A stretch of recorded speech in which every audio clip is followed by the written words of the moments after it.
26강 보고 VDT 주의군과 비상조치 계획에 대해서 우리 산업안전 실무 마지막 강의가 되겠습니다. 그동안 여러분들 많은 내용을 공부했다는 생각이 듭니다. 너무 과도하게 많은 내용을 하지 않았나 하는 그런 생각도 들지만 이러한 내용이 여러분들의 미래에 굉장히 유익한 그런 내용이 되리라고 저는 확신을 합니다. 그래서 이번 강의에서는 보고 및 안전 표시, 그 다음에 VDT 증후군, 비상조치 계획의 수립, 뭐 이런 것에 대해서 공부를 하겠고요. 학습 목표는 작업별 필요한 보고와 안전 표시를 여러분들이 설명할 수 있어야 되겠다 하는 얘기입니다. 두 번째는 VDT 증후군의 예방 방법에 대해서 설명하고 그것을 개선할 수 있는 능력을 갖춰야 되겠다. 그다음에 이제 PSM에서 많이 얘기하는 피해 영향 분석을 할 때 이 변수의 기준을 어떻게 설정할 수 있는가를 설명할 수 있는 능력을 갖추는 것이 학습 목표가 되겠습니다. 첫 번째 보고 및 안전 표시에 대해서는 다음과 같은 내용에 대해서 하고자 합니다. 보고의 종류는 상당히 많죠. 이 보고의 종류 아마 여러 시간 중복해서 여러 번 많은 강의에서 들었으리라고 봅니다. 그래서 보고의 종류는 이런 종류가 있구나 하는 것을 여러분들이 알고 계시면 되겠어요. 특히 안전화에서는 여기 화학물질 안전화라고 하는 것이 최근에 삽입됐다 하는 거고, 그 다음에 이제 그 외에 다른 종류 다 있죠. 이것에 대해서 하나하나 다 설명할 필요는 없을 것 같아요. 여러분들이 보시면 이미 아는 내용이기 때문에. 특히 세프티 벨트라고 하는 안전대의 종류에 대해서는 제가 좀 언급을 하고 싶습니다. 안전대는 그 종류가 두 종류가 있죠. 안전대의 종류는 벨트식과 안전그네식 두 가지가 있어요. 그러니까 안전대는 벨트식과 안전그네식 이렇게 얘기한다. 그래서 한계 거리용하고 U자 거리용은 이거는 벨트식이죠. 그래서 이 설명이 잘 나와 있어요. U자 거리는 U자 거리처럼 하는 거고, 그러니까 다른 강의에서도 이미 많이 들었던 내용이기 때문에 여러분들이 충분히 읽어보면 알 것 같아요. 그 다음에 추락 방지대라고 하는 게 있죠. 추락 방지대라고 하는 것은 신체의 추락을 방지하기 위해서 자동 잠금 장치를 갖추고 잼줄과 좀줄과 수직 구명줄에 연결된 금속의 장치를 우리가 추락 방지대라고 한다. 안전 브록이라고 하는 거는 뭐예요? 이런 같은 것이 안전 브록이죠. 그래서 추락 방지 시 추락이 발생할 시에 억제할 수 있는 자동 잠금 장치. 이게 내려가다 딱 걸리는 거죠. 그리고 젬줄이 자동적으로 수축되는 장치, 수축되는 장치를 의미를 한다고 하는 것을 볼 수 있어요. 그래서 추락 방지대하고 안전 브록은 안전 그네식에서만 적용이 된다. 안전그네식에서만 추락 방지대하고 안전 브록은 안전그네식이라고 하면 뭘 얘기하는 거냐면 이 온몸을 다, 그러니까 벨트는 우리 몸에 벨트를 하는 거지만 이 안전그네식은 밑에 가랭이까지 다 해서 완벽하게 떨어지지 않도록 하는 것이 안전그네식이다라는 것은 여러분들이 이미 알고 계실 겁니다. 또한 방독 마스크의 종류는 이 정화통이라고 하는 것의 제독 용태에 따라 달라진다 이거예요. 그래서 정화학청 제독 시험 가스의 종류와 정화통 표시 색 이거 상당히 많이 나와요. 유기화합물용은 갈색, 할로겐 황화수소용, 시아나수소는 회색, 아항산가스용은 노란색, 암모니아는 녹색. 이 정화통의 색깔에 대한 얘기는 상당히 시험에 많이 나오는 그런 내용이다. 그러니까 반드시 암기하고 있어야 된다는 것을 말씀드릴 수 있어요. 그래서 방독 마스크의 형태별은 직결형과 격리식이 있다라는 것을 여러분이 알고 계시면 되겠습니다. 그래서 이러한 그런 작업에 따라서 이 유해 위험 작업에 따라서 근로자가 갖추어야 될, 착용해야 될 그런 보호구를 언급을 하고 있어요. 그런 굉장히 중요한 내용이죠. 산소 결핍이라든가 유해가스로 근로자가 떨어질 위험에 있는 밀폐 공간인 거는 안전대와 송기 마스크, 암기 반드시 해야 되겠지. 성면 해체 제거 작업인 경우에는 굉장히 많죠. 이미 앞에서 언급했어. 물체가 휘날릴 위험이 있는 건 보안경, 불꽃이라든가 물체가 휘날릴 위험이 있는 건 보안면, 감전 위험, 절연용 보호구. 그 다음에 밀폐 공간에서 사용하는 경우에는 송기 마스크를 반드시 써야 되는데 여기에 우리가 밀폐 공간의 여러 종류를 언급하고 있어요. 그래서 밀폐 공간에 위급한 근로자를 구출하는 작업에는 송기 마스크, 또는 밀폐 공간 작업 전 관리 감독자 등의 산소 농도 측정 업무도 있어야죠. 근로자의 송기 마스크 착용 지도 쭉 나와 있어요. 이거 우리가 한번 읽어보면 충분히 아는 내용이기 때문에 넘어가겠습니다. 그 다음에 이제 안전 표지가 있는데, 안전 표지는 여러 종류가 있죠. 금지 표시. 금지 표지는 여기 나와 있지만 바탕은 흰색이야. 그 다음에 기본 모형은 빨간색이야. 관련 부호라든가 그림은 검은색이야. 그렇게 했죠? 그래서 각각 표시해 주는 출입 금지, 보행 금지, 차량 통행 금지, 사용 금지 뭐 이렇게 다 표시가 되죠. 경고 표지는 이렇게 이제 여러 종류가 있습니다. 경고 표지가 여러 가지가 있는데 여기 보면은 급성 독성 물질의 경고는 이렇게 표시하고 있어요. 이런 거는 알아둘 필요가 있겠죠. 그다음에 매달린 경고 표시. 그다음에 발암성, 변이성 이렇게 이제 암 발생에 대한 문제가 있는 건 이런 표시가 돼 있다. 위험 장소 경고 이렇게 표시되어 있는 것 정도는 알아들. 여기에 이제 고온 경고하고 저온 경고가 있는데 온도계가 있고 화살표가 위로 있으면 고온이고 온도계가 있고 화살표가 아래가 있으면 저온 경고라는 사실을 여러분들이 참고적으로 알고 계시면 되겠습니다. 그 다음에 지시표지가 있는데 이 지시표지는 이 색채가 어떻게 되느냐. 바탕은 파랑이에요. 파란색으로 되어 있고 관련 그림은 흰색으로 표시되어 있는 겁니다. 그래서 방독 마스크 착용이라고 하는 건 방독 마스크를 표현했죠. 보안면 착용은 보안면 표시를 했어요. 이렇게 해서 표시해 주는 것을 우리가 볼 수가 있습니다. 그 다음에 안전모 착용. 아까 얘기한 파란색이고, 그림이라고 하는 것은 흰색이라고 하는 것을 표시했죠. 귀마개 착용에 관한 것도 표시를 하고 있습니다. 마찬가지로 여기 보면은, 안전장갑 착용, 뭐 이런 것에 대해서 이러한 표시로 표시되는 것을 여러분들이 반드시, 알고 계셔야 되겠습니다. 그 다음에 안내표지라고 하는 게 있는데, 안내표지라고 하는 거는, 녹십자 표시를 하는 것은 공사장 및 사람들이 많이 볼 수 있는 장소에 녹십자. 응급구조 표지. 보면은 어떻게 돼요? 바탕은 흰색이고, 기본 모형에 관련돼서는 녹색이고, 바탕도 녹색이고, 좀 잘못 썼네. 그 다음에 관련 부호의 그림은 흰색으로 표시해주는 그런 형태로 되어 있는 것을, 볼 수가 있습니다. 예. 그래서 이러한 형태다라는 사실을 여러분들이 알고 계시면 되겠습니다.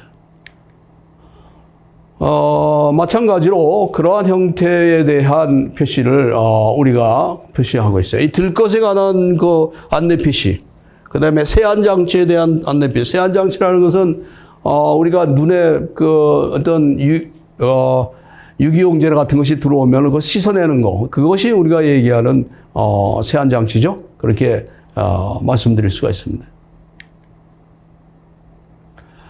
출입금지 표시라고 하는 거는 출입금지에 관한 것은 바로 요 색채를 우리가 반드시 알고 있어야 되겠어요.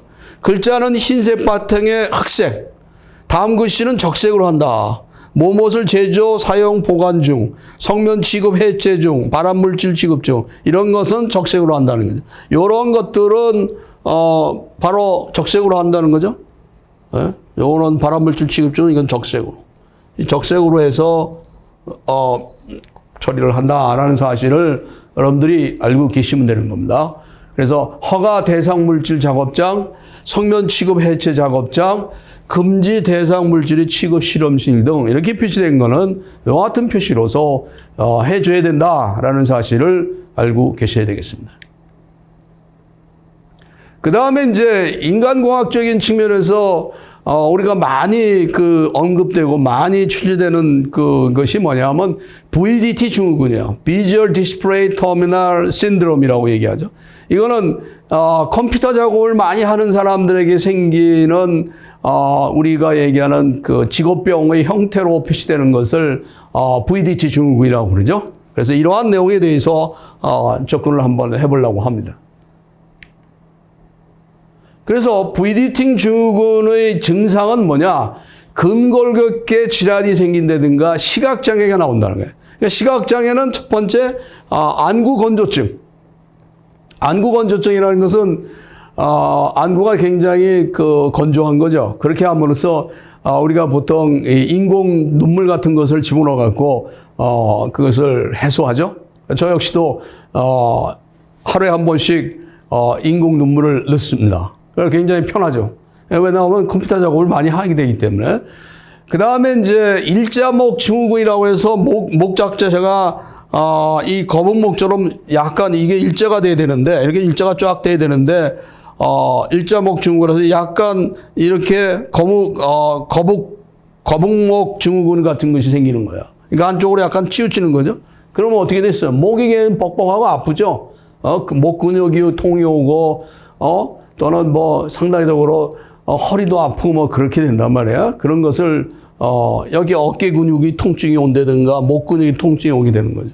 이런 것들은 근막 통증 증후군이라고 얘기를 합니다. 그래서 VDT 증후군의 증상은 요 세 가지 안구 건조증, 거북목 증후군, 근막 통증 증후군 이렇게 암기를 하시면 됩니다. 내가 거듭해서 매번 얘기하지만 우리 산업안전 분야는 암기할 게 굉장히 많아요.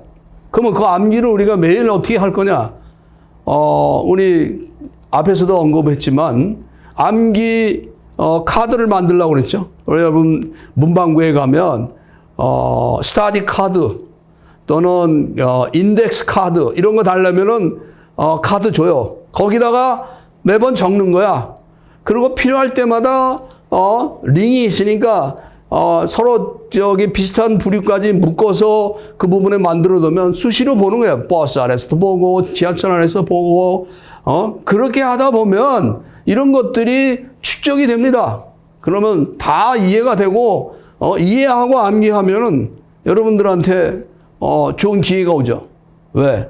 기사? 그게 문제가 아니에요. 기술사를 따야 돼. 기술사. 어떠한 형태의 기술사? 기술사는 산업안전 분야는 굉장히 많아요. 우리 뭐 건설안전도 있죠. 화공안전기술사, 전기안전기술사, 기계안전기술사, 산업위생기술사, 인간공학기술사, 소방기술사 이거 다 산업안전에서 다 할 수 있는 거야. 이거 여러분들 따야 돼. 이 중에서 2개만 따면 여러분들은 노후 대비 안 해도 됩니다. 네? 나이 80까지 일할 수가 있어요. 그러면 이제 100세 시대에 80까지 일할 수 있는 사람은 부인한테 최고의 남편입니다. 그런 생각을 가지면서 장기적인 플랜을 가지면서 여러분들 암기 카드, 여러분들 문방구 가면 스터디 카드, 인덱스 카드 이거 사서 꼭 들고 다니기를 내가 거듭해서 강조드립니다. 여러분들 미래를 위해서, 여러분들이 노후 생활을 위해서 반드시 필요한 것이다 라는 것을 말씀드립니다. 저 자신도 지금 쓰고 있어요. 가지고 다니면서 암기하고 있습니다. 아주 즐거워요. 그래서 이 VDT 증후군의 유해 위험 요인은 뭐냐? 작업적 조건은 뭐야? 휴식 시간, 작업 부하 이런 것들이 너무 휴식 시간이 짧다든가 휴식 시간이 없다든가 작업 부하가 너무 크다든가 이런 것들이 부딪힌 증후군의 위험 요인이 되는 거죠. 작업 자세가 잘못되어 있는 거야. 이게 우리 맨날 보지만 작업 자세가 잘못되어 있으면 이게 허리가 아프고 뭐 다 아파요. 그래서 목도 아프고 또는 이저 손목도 아프고 이런 것도 있을 수 있어요.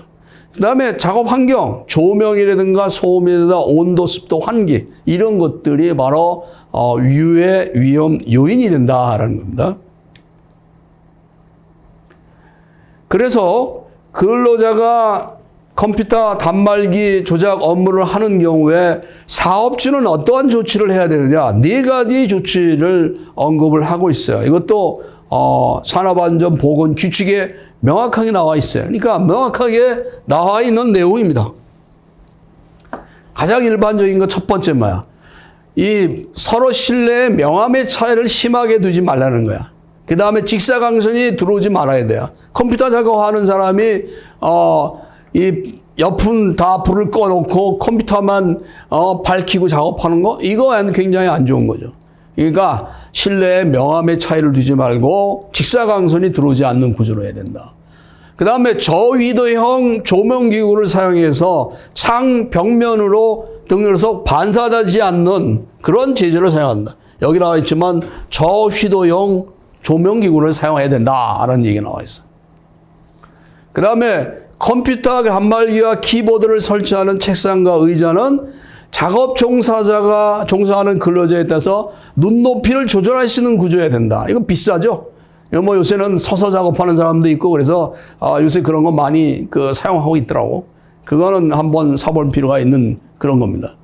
그래서 그 다음에는 연속적으로 컴퓨터 단말기 작업 중에 종사하는 근로자에 대해서는 작업 시작 중에 적절한 휴식 시간을 부여해야 된다. 이게 아주 기본적인 사업주의 조치 사항이다라는 사실을 여러분들은 알고 계셔야 되겠습니다. 그래서 작업 자세에 관한 얘기를 하고 있어요. 이거는 고용노동부 고시에 나와 있는 내용입니다. 영상 표시 단말기 취급 근로자 작업관리 지침이라고 하는 그러한 내용에 나와 있는 내용이기 때문에 여러분들은 반드시 암기하고 있어야 되는 그런 내용입니다. 그 다음 첫 번째가 작업 화면상의 시야는 여기 나왔지만 컴퓨터 화면의 상단은 눈높이와 일치해야 된다는 거야. 눈높이와 일치해야 되고, 작업 화면상의 시야는 우리가 보통 자기가 보는 수평면에 대해서 10도에서 15도 이하가 되도록 해야 된다. 오도록 해야 되고, 시거리는, 화면과의 거리는 우리가 보통 40cm 이상이 돼야 된다. 그 다음에 위팔은 자연스럽게 늘어뜨리고 작업자의 어깨가 들리지 않아야 하며, 팔꿈치 내각은 90도 이상, 이 팔꿈치 내각, 이 내각을 얘기하죠. 90도 이상이 되어야 되고, 아랫팔은 손등과 수평을 유지하고 키보드가 해야 된다.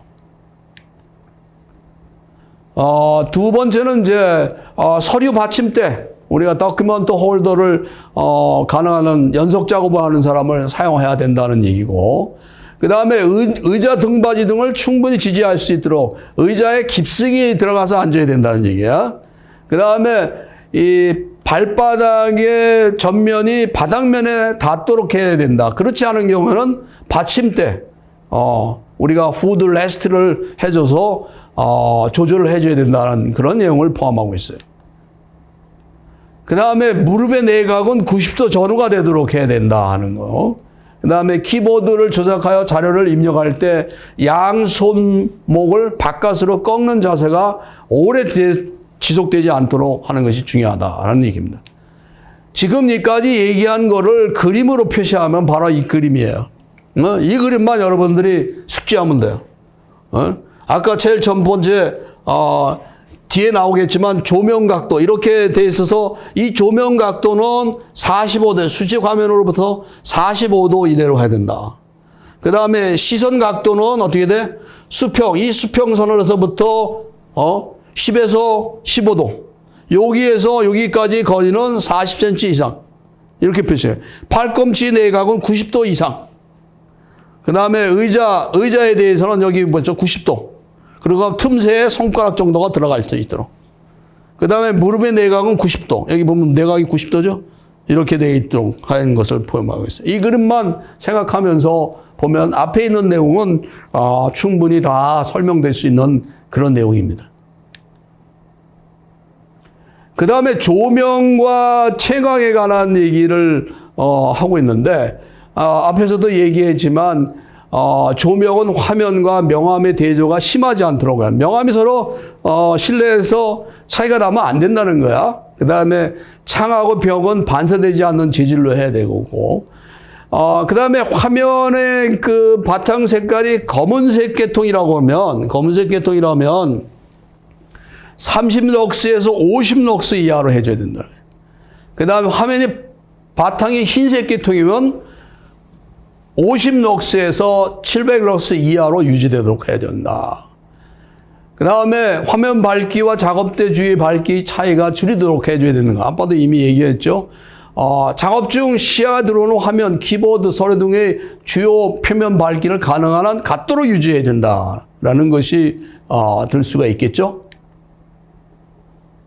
그 다음에 이제 직사광선을 피해야 된다고 하는 거 이미 앞에서 얘기했어요. 그 다음에 균등한 밝기로 해줘야 된다. 뭐 그런 얘기를 포함하고 있단 말이야.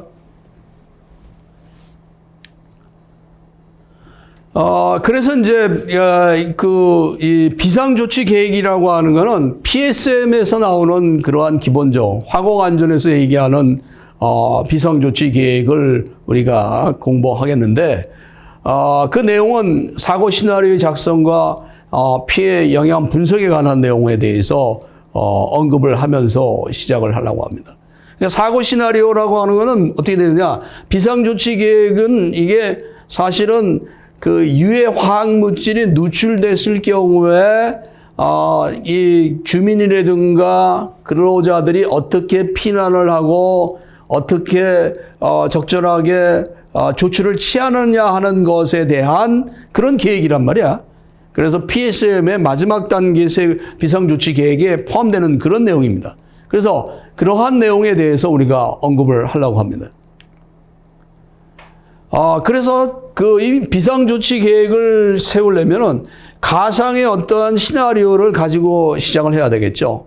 그래야지만이 어떤 대책이 나올 거 아니에요. 그러니까 화학공장 같은 데서라든가 또는 유해 화학 물질을 사용하는 그런 곳에서 이 화재 폭발, 누출이 되는 경우에 사람 및 환경에 미치는 영향을 생각을 하는 거야.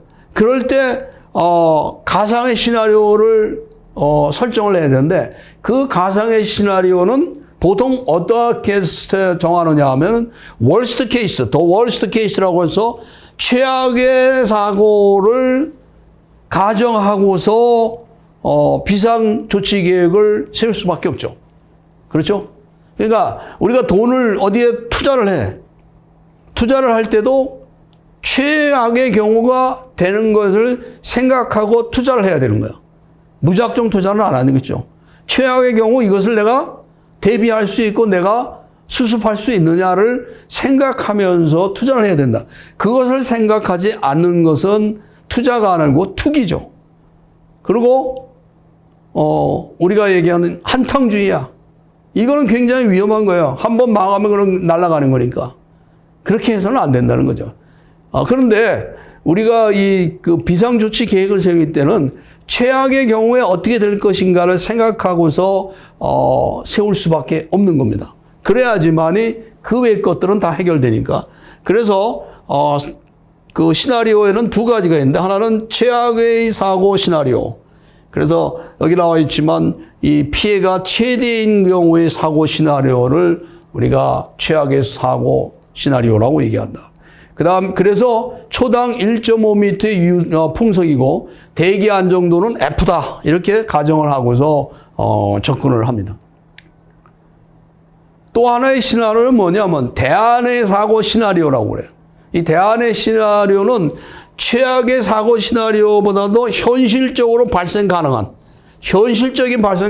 시나리오를 설정해 주는 거예요. 그러니까 어떻게 보면 좀 덜 그 최악의 경우라고 생각하지만 실질적으로 발생 가능성이 굉장히 확률이 높은 그런 시나리오를 설정해 준 것을 우리는 대안의 시나리오라고 얘기를 합니다. 그래서 대안의 사고 시나리오의 분석은 해당 지역의 기상 조건을 이용하고 단 풍속 및 대기 안정도를 확인할 수 없는 경우에는 풍속은 초당 3m, 대기 안정도는 뒤로 보고서 설정을 한다는 거죠. 그러니까 시나리오를 어떻게 설정하느냐에 따라서 그 결과는 엄청나게 다를 수가 있죠. 그래서 피해 영향 평가의 변수를 설정할 때 우리는 이 종말점이라고 하는 말을 쓰는데, 이 종말점이라고 하는 것은 뭐냐면 인체나 환경에 영향을 미칠 수 있는 한계점을 얘기하는 거예요. 어떤 한계를 얘기하는 거죠. 그래서 독성가스인 경우는 끝점 농도가 미리그램 퍼 리터로 표시되는 그 지점을 얘기하는데, 보통 ERPGA2, G2 이걸 해요. 그 다음에 이제 허용 농도에 0.1, LD50에 0.2, 뭐 이렇게 다 표시를 해요. 근데 주로 이제 요거를 주로 사용합니다. EPRG2를 사용해요. 그래서 그 정도에 도달할 때의 지점을 우리가 설정을 해주는 거예요. 폭발은 어떻게 되는 거냐? 폭발은 0.07kg per 스퀘어 센티미터의 과압이 걸리는 거. 이 과압이라는 건 오버프레셔를 얘기하는 거야. 어떤 지점의 대기압보다 큰 압력으로 전달되는 압력. 이거를 오버프레셔라고 합니다. 그 다음에 화재는 40초 동안 5kW per 미터 자스의 복사열이 누출 지점을 얘기하는 거예요. 가연물의 그 가연성 가스의 누출은 폭발 한계에 도달하는 것들을 우리는 종말점, 끝점이라고 보는 겁니다. 그래서 그러한 끝점에 의해서 거리가 계산이 되겠죠. 그 거리가 계산돼서 그것에 의해서 우리가 비상조치 계획을 어떻게 세울 것인가가 설정이 됩니다. 이러한 것들은 그러면 어떠한 방식으로 하느냐? 수식으로 구할 수도 있고, 최근에는 그 상당히 상업용 소프트웨어가 많이 그 보급이 되고 있어요. 좀 비싸지만, 사용료가 구입료가 1억 이상 되지만, 패스트라고 하는 소프트웨어도 있고, 그 외에 여러 가지 소프트웨어가 있습니다. 알로하도 있고, 또한 최근에는 우리 그 화학물질안전원에서 개발한 소프트웨어도 있어요. 그거 가지고 우리는 사용하는 거예요. 그거는 무료이기 때문에 그런 것에 대한 사용 방법에 의해서 처신을 하면 되는 겁니다.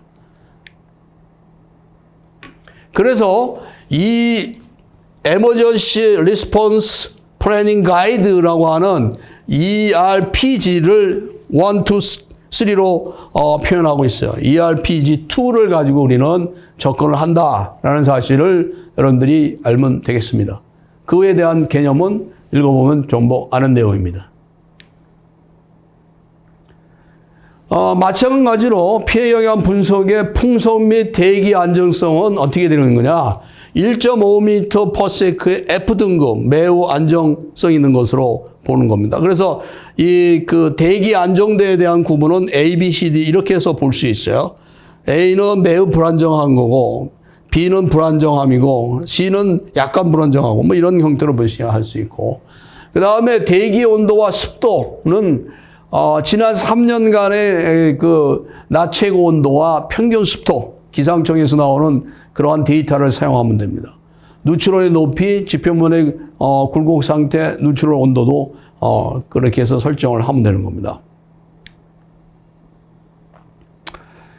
그래서 이제 연습 문제를 우리가 보면 이러한 지금 제시되는 평가 문제들은 이미 기출 문제라고 보면 돼요. 기출 문제. 이미 나왔던 문제들을 내가 표현하고 있어요. 하면은 추락을 방지하기 위하여 사용하는 안전대의 한 종류이다. 다음 각 물음에 대하면 답하시오. 보고 안전인증 기준에 분류된 안전대 부품의 명칭은 뭐냐? 이게 쫌줄이에요, 쫌줄. 이게 사람에다 묶는 거죠. 그러니까 요거는 우리가 1이라고 하는 것은 카라비너라고 하고, 요 혹은 안전 그 설치 거기 그 기구에다가 거는 거고, 요거는 사람에다가 되는 거죠, 사람. 사람에게 연결하는 거. 요거는 혹은 어떤 그 지지대에다가 걸어서 떨어지지 않게 해주는 그런 것이다. 이렇게 보시면 됩니다. 다음 화면의 그 명칭은 뭐고, 보호구가 갖춰야 할 구조 두 가지 쓰시오. 이거는 우리가 안전블록이라고 해서 이게 딱 걸리면 추락하다가 어느 순간에 딱 걸리는 거죠. 그래서 안전블록이라고 한다. 이 안전블록의 그 갖춰질 조건은 첫 번째는 추락 발생 시 추락을 얼치할 수 있는 자동 잠금 장치가 있어야 된다. 잼질이 자동적으로 수축되어야 한다. 근데 안전블록 부품은 부식 방지 처리가 되어야 된다. 뭐 대부분 요 두 가지가 완벽하게 나온 건데, 어떤 책에 보면 요것도 포함되어 있는 것이 있어서 제가 표현을 했습니다. 내압용 그 절연 장갑을 지금 보여주고 있는 겁니다. 이거는 이 그 등급이 어떻게 되느냐 하는 것을 표시하는 거예요. 내압용 장갑의 등급은 00 등급서부터 00 등급, 0 등급, 1등급, 2등급, 3등급, 4등급 이렇게 표현된다. 그다음에 여기에 등급에 따라서 이 내압 절연 장갑의 색깔이 다르다. 이런 것 정도. 그다음에 여기 직류 이런 것들이 표시된다 하는 거. 근데 직류는 교류값이 1.5배를 곱한 거에 해당한다 하는 거예요. 이거는 이제 이 방음용 귀마개 또는 기덕개를 보여주고 있는 거예요. 거기에 있어서 1, 2, 3, 1, 2, 3, 4, 5에 들어가는 그것을 쓰시라 하는 거야. 그래서 1은 EP1 귀마개 1종, 그 다음에 2는 EP2 귀마개 2종, 3은 20, 여기 뭐 20, 여기 30, 35, 뭐 이렇게 표시된다. EM은 귀덕개를 얘기한다. 이 귀덕개가 이거죠? 귀덕개, 귀마개. 그렇게 표현이 되는 것을 볼 수가 있어요. 보호장구 사진을 참고하고 보호면의 등급을 나누는 기준, 투과율의 종류 세 가지를 쓰시오. 이 등급의 기준을 얘기하는 것은 차강도예요, 차강도. 차강 능력. 그 번호는 1.2에서 16까지 있어. 투과율의 종류는 자외선 최대 분광 투과율, 시감 투과율, 적외선 투과율 이렇게 분류를 하는 것을 우리는 볼 수 있어요. 용접명의 형태에 따라서는 헬멧은 핸드샌드형 이렇게 용접용 보안구가 포함되어 있죠. 이 보호구에 관한 그 시험 문제가 작업형에서 상당히 많이 나온다는 것을 여러분들이 알고 계셔야 되겠습니다. 지금 선박 내부에서 압축, 이게 밀폐 공간 내의 작업이에요. 공기 압축기 작업 도중 작업자가 가스 지식에 의해서 의식을 잃었어요. 이 사고를 대비해서 필요한 보호 두 가지. 그러니까 밀폐 공간 내에 있어서의 작업이라고 생각하니까 송기 마스크. 이 송기 마스크예요. 그러니까 송기 마스크의 종류는 호수 마스크, 에어라인 마스크, 복합식 에어라인 마스크 이렇게 있어요. 또는 공기호흡기, 이게 스킨스쿠버가 하는 공기호흡기인데 이거는 사실은 이 작업에는 포함이 안 되지만 어쨌든 적을 수가 있습니다. 그 다음에 밀폐 공간이니까 안전대하고 구명줄 같은 것도 포함되죠. 또는 이제 외부에 있을 경우에는 구조형 삼각대 같은 경우, 이러한 게 구조형 삼각대죠. 그래서 이 사람을 끌어올리는 거죠, 이게. 이런 것들도 보호구에 포함되는 그런 내용이다. 이렇게 말씀드릴 수가 있습니다. 화면과 같은 그 도금 작업에 사용하는 보호구 A, B 두 가지를 줬어요. 그 다음에 B 도구의 사용 장소에 따른 분류 두 가지를 쓰시오. 이건 고무제 안전 환대, 일반용하고 내유용 이렇게 두 가지가 있다 하는 겁니다. 내유용은 탄소, 수소류, 윤활유 등을 취급하는 그 작업장에 사용하는 거예요. 그래서 이제 그 보호구 중에서 안전화의 종류가 몇 가지가 있느냐 하는 것을 언급을 하고 있어요. 여기 특히 최근에는 화학물질용 안전화가 포함되어 있다는 거죠. 그래서, 이거는 이 별표 2에 보면, 안전보건규칙 별표 2에 보면 그 안전화의 명칭, 종류, 등급에 대해서 언급을 하고 있으니까 그것을 참고해 주시기를 바랍니다. 여기 나오면 안전보호구의 안전인증고시 별표 2에 2. 이거는 이제 우리 그 보호장구 사진을 참고하여 방열복, 방열두건, 방열장갑 등 내열 원단 시험 성능 기준의 목록 5가지를 쓰시오. 이 시험 그 내열 원단의 시험 성능은 쭉 나와 있지만 여기 내열, 난연성, 뭐 절연 저항, 열 전도율 뭐 이런 것들이 있다라는 것들만 알면 되겠죠. 뭐 또 암기를 해야 되겠죠. 그 다음에 방열복의 그 방연 성능 시험과 절연 저항 시험에는 어떤 것이 있느냐 가로 안에 쓰는 겁니다. 그거는 여기 나와 있지만 잔염 시간은 2초 이내. 그 다음에 탄화 길이는 10cm. 절연 저항은 1메가오hm 이상이라고 하는 것을 언급을 하고 있습니다.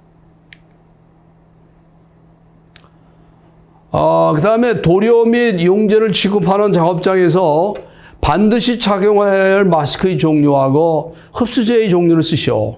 이건 방독 마스크죠. 도료하고 용제를 사용하는 경우는 방독 마스크를 써야 된단 말이야.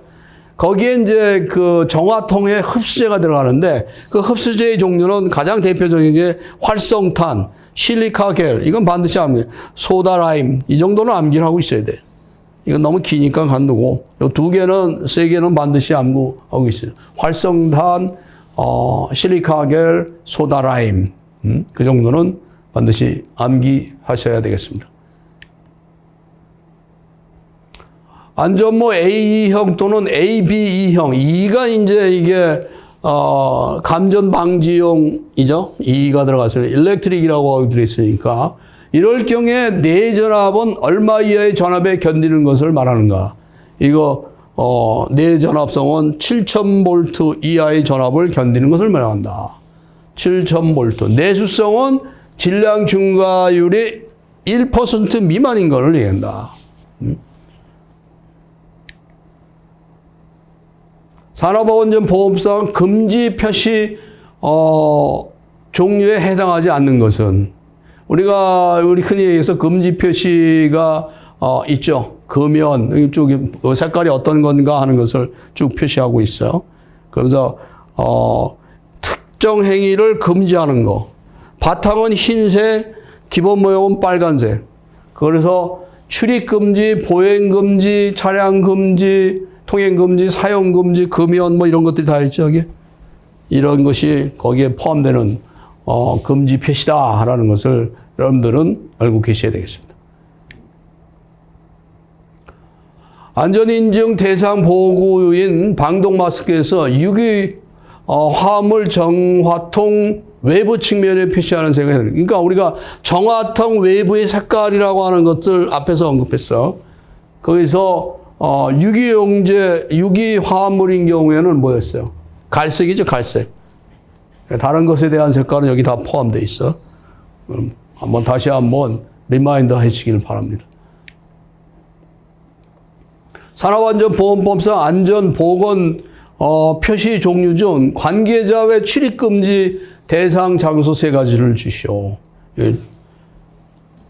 허가 대상 유해 물질 취급 작업장, 성면 취급 및 해체 제거 작업장, 금지 유해 물질 취급 장소, 이것이 해당 관계자 외 출입 금지 대상 장소죠. 사용 장소에 따른 방지 마스크의 등급을 구분할 때 성면 취급장에 가장 적합한 것은 뭐야? 특급이죠. 특등급이라고 앞에서 했어요. 특급. 그래서 특급은 벨리움 등과 같은 독성이 강한 물질 등을 함유하는 분진 등을 발생하는 장소에 해당되는 것이다 하는 거. 1급, 2급은 여러분들 읽어보시기 바랍니다. 그 다음에 이제 우리 흔히 얘기해서 안전모에 가야 하는 거란 말이야. 안전인증 대상 보고인 추락 및 감전 방증 안전모의 시험 성능 항목을 나열하고, 나열했어. 쭉 이거야. 이걸 얘기하는 거죠. 나열됐단 말이야.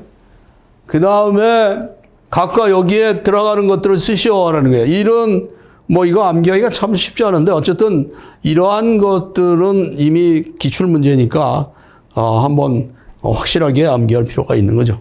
예? 그렇게, 볼 수가 있습니다. 그 다음에 아까 얘기한 그 안전, 모의 그 시험 성능 항목은 다 나와 있죠. 아까 앞에서 언급을 했었어요. 똑같은 내용을 두 번 보는 거네. 아래 설명에 해당하는 안전대와 관련된 용어로서 옳은 것은 신체 지지의 목적으로 전신에 착용하는 띠 모양의 것으로 상체 등 신체 부분만 지지하는 것은 제외한다. 이게 신체의 전신에 착용하는 거죠. 그러니까 한마디로 얘기해서 이 어깨도 하고 이 가랑이 부분도 메고 이렇게 해갖고 하는 거죠. 그건 뭐예요? 안전근해죠, 안전근해. 그래서 벨트, 잼줄, 버클 그런 것에 대한 설명을 언급을 하고 있으니까 이미 앞에서 이미 많이 언급한 내용이니까 여러분들이 읽어보시면 되겠습니다. 정리하기는 이 컴퓨터 단말기 조작 업무 작업 시 온도와 습도는 얼마냐? 작업실 내의 온도는 18에서 24도, 습도는 40에서 70%를 유지하고 실내 환기, 공기 정화 등을 위한 필요한 설비 조치다. 이걸 암기를 해야 돼요. 그 다음에 사업주의 눈부심 방지 조치는 뭐냐냐? 여기 나와 있지만 사업주는 지나치게 밝은 조명, 채광 또는 깜빡이는 광원 등이 직접 영상 표시 단말기 취급 근로자의 시야에 들어오지 않도록 해야 된다. 사업주는 눈부심 방지를 위해서 화면에 보안경 같은 경우를 등을 부착해야 된다 하는 것이요. 아까 얘기했죠. 사업주의 눈부심 방지 조치가 이 조명 각도가 어떻게 된다고 그랬어요? 조명 각도가 작업만에 도달하는 빛의 각도. 이게 45도 이내로 해야 된다. 이것도 법규에 나와 있는 거니까 반드시 암기하시기 바랍니다. 45도. 눈부심 방지 조치. 조명 각도가 45도가 돼야 된다. 그 다음에 이제 제4에서 토르엔의 그 주입 작업 중 화재가 발생한 거예요. 그러니까 2층 반응기에서 한번 읽어봅시다. 2층 반응기에서 토르엔으로 규조토 혼합물을 정제한 플렉시블 호스를 이용하여 갖고 30A에 A라고 하는 거는 미리미리를 얘기하는 거예요. 이거 미리미리. 이송하여 1층 누체 필터 상부의 맨홀로 이송하던 중 화재 폭발이 발생했어. 이 누체 필터라고 하는 거는 뭘 얘기하는 거냐면 연료 및 용제의 혼합이라든가 혼합이나 반응 후 고체와 액체 상태로 혼합된 물질을 분리하기 위해 사용되는 그러한 필터, 필터라고 보면 되죠. 고체를 걸러내는 거라고 보면 필터라고 보면 되는 거예요. 그 그림을 한번 보면 이런 그림이에요. 여기에서 이제 이 반응기에서 이 밑으로 이렇게 내려보내는 거예요. 그 누체 필터하고 그러니까 필터를 통하니까 거기서 이제 정전기가 발생한 거죠. 그래서 화재 폭발이 일어난 거예요. 실제 그림은 이런 그림이란 말이야. 여기서 우리가 생각하는 건 뭐야? 이것도 뭐 정전기일 거구나. 이런 생각을 할 수밖에 없어요. 그래서 정전기를 없애는 방법을 생각할 수밖에 없는데 토르엔 혼합기의 이송 방법을 개선해야 된다. 그러니까 약간 유증기가 이제 토르엔 혼합기의 액체를 이송하는 경우 유증기에 의한 그 폭발 분위기가 형성되지 않도록 해야 하는데 그를 위해서는 인화성 액체하고 공기 중에 산소가 접촉하지 않도록 해야죠. 그러니까 밀폐형 이송 구조로 해야 된다 하는 거예요. 그렇게 해줌으로써 폭발 분위기를 형성하지 않게 하는 거죠. 두 번째는 정전기 방지 조치를 취해야 되는 거예요. 인체 대전 방지를 위해서 제전화, 제전 방지용 안전화, 정전기 방지용 손목 팔찌, 정전기 방지용 스프레이를 사용해야 된다는 거예요. 그 다음에 이제 이 축적된 정전기를 제거하기 위해서는 우리가 본드를 해서 접지를 크립으로 해갖고 크램프로 해갖고 접지를 시켜야 되겠죠. 그래서 정기적으로 접지 저항을 측정을 해야 된다는. 그 다음에 이제 그 정전기가 생기지 않도록 하기 위해서는 인화성 액추를 이송 시에 안전 이송 속도를 1m/s 이하로 해줘야 된다. 그러니까 토렌이 유기용제니까 유기용제 같은 경우는 1m/s 이하의 유체 이송 속도로 해주는 것이 정전기 발생을 가능한 한 최소화하는 그런 방법이다. 이렇게 말씀드릴 수 있습니다. 오늘로서 우리 산업안전 실무 강의를 이만 다 마치는 그런 시간이 된 것 같습니다. 여러분들 그동안 수고하셨고, 이 과목이 어떻게 보면 여러분들의 리뷰 과목이기 때문에 이미 배웠던 과목을 다시 공부하는 그런 기회를 주어진 것이라고 봅니다. 그러니까 이 과목을 통해서 보완할 거를 보완하고, 그 다음에 보충할 거는 또 보충하고, 그렇게 해서 여러분들이 원하는 어떤 좋은 결과를 얻기를 간절히 희망하면서 저희 강의를 이만 마치도록 하겠습니다. 감사합니다.